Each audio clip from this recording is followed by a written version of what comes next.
Hi friends, तर स्वागत आहे तुमचं माझ्या नवीन ब्लॉगमध्ये. तर आता आम्ही आलो आहे महालक्ष्मी मंदिरच्या इथे.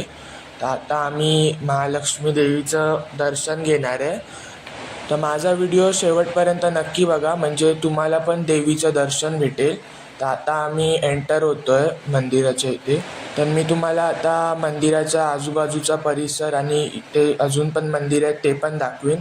तर व्हिडिओ शेवटपर्यंत नक्की बघा आणि व्हिडिओ आवडला तर लाईक करा आणि माझ्या चॅनलला पण सबस्क्राईब करा. आम्ही दुपारच्या वेळेला गेलो त्यामुळे आम्हाला एवढी गर्दी नाही भेटली. बाकी टायमिंगला जास्त गर्दी असते, सकाळी किंवा संध्याकाळी गेलो तर खूप गर्दी असते.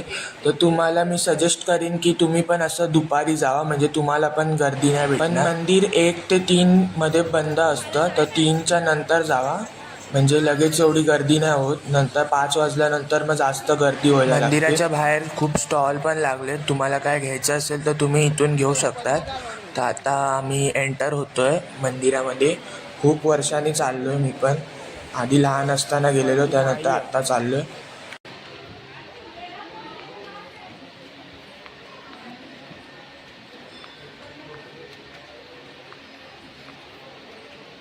फायनली आता आम्ही मंदिराच्या आत आलो आहे आणि इकडे लाईन वगैरे नाही आहे जास्त. नेहमी गर्दी असते थोडी, आज एकदम खाली आहे. आम्ही ऑड टायमिंगला आलो त्यामुळे आम्हाला लाईन पण नाही एवढी. तर आता आपण दर्शन घेऊया.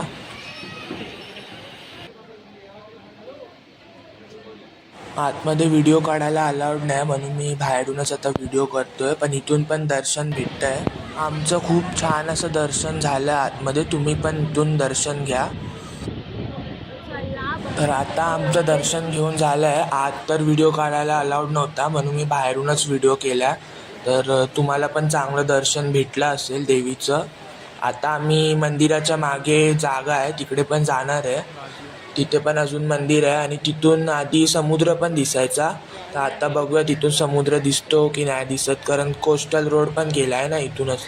हा मंदिराचा परिसर आहे आणि आता इथून बॅक साईडने आम्ही खाली जायला शिड्या आहे, तर तिथून खाली जाणार आहे. तिकडे गणपतीचं मंदिर आणि हनुमानाचं मंदिर आहे, तर आपण तिकडे पण जाऊया. आता ऊन पण खूप आहे आणि पायाला चटके पण लागतात आहे. इकडे ऊन येत आहे त्यामुळे सगळं गरम झालं आहे. तर आता आपण लवकर खाली जाऊया. आणि ते बघा, तुम्हाला समोरच मंदिर दिसत असेल छोटं, तर ते गणपतीचं मंदिर आहे आणि त्याच्या पलीकडे हनुमानाचं मंदिर आहे.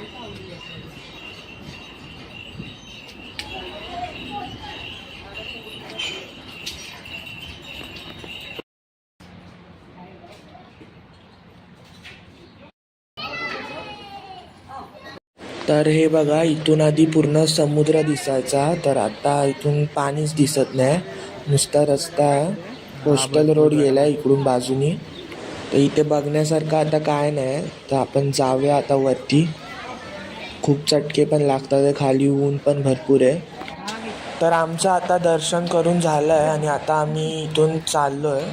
तर परत मंदिरमध्ये चाललो आहे, त्याच्यानंतर आम्ही घरी जाणार. तर मी पण तुम्हाला एकदा इथे व्हिजिट करायला सजेस्ट करीन, कारण खूप चांगलं असं मंदिर आहे. जास्त गर्दी पण नसते एवढी, म्हणजे लाईन पण नाही, तुमचं लगेच दर्शन पण होतं. तर आता आम्ही चाललो आहे आणि बसस्टॉप इथून जरा लांब आहे, 10-15 मिनटं चालायला लागतं. त्याच्यानंतर मग बसस्टॉप आहे. ते रोडचं काम चालू आहे त्यामुळे बसस्टॉप पुढे लावलं आहे कोस्टल रोडचं. हो ते. तर इथे जवळ हजी अली पण आहे, तुम्ही तिकडे पण वाटलं तर तुम्हाला जाऊ शकतात, पण आम्ही जात नाही कारण आम्हाला आता उशीर होतो आहे. तर भेटूया आपण आता पुढच्या व्लॉगमध्ये. गाईस, कसा वाटलं तुम्हाला माझा हा नवीन ब्लॉग, तर मला कमेंट करून नक्की सांगा आणि असेच ब्लॉग बघण्यासाठी माझ्या चॅनलला सबस्क्राईब करा. आपण आता नेक्स्ट ब्लॉगमध्ये, जो लवकरच येईल.